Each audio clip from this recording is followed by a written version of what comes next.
ওই পাত্রীরা যেমনি হোক মুরুপ্প লগ বিয়া দিতে হবে বুঝছস। আরে ঘটক কাকা নেই, আসসালামু আলাইকুম কাকা। ওয়ালাইকুম সালাম ভাতিজা। কাকা পাত্রীর কথা না কইছিলাম আপনারে, পাত্রী পাইছেন? পাত্রী পাইছি ভাতিজা, পাত্রী স্কুলের ম্যাডাম সেরকম দেখতে। স্কুলে ম্যাডাম তো চলতো না, ডাক্তার উকিল হইব না? না না ভাতিজা, ডাক্তার ওকে ভালো না, কিন্তু ঝামেলা আছে। ঝামেলা কি আর কাকা, ডাক্তার উকিল আবার কি করলো? তাহলে হলো ভাতিজা, যদি ডাক্তারও মাইয়া বিয়ার দিন রাত্রে প্রেশার মাপবো, ও তোমার প্রেশার হাই, তুমি শুয়ে পড়ো।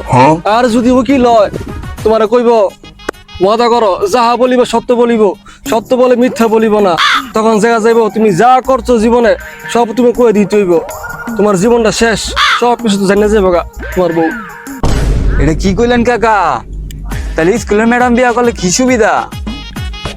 ওই যে স্কুলের ম্যাডাম বিয়ে করলে ওই সুবিধাটা না না। না না না না, কোনো সুবিধা নাই। সলার ঘটক সবই বলে অসুবিধা, তা সুবিধা কোনটা?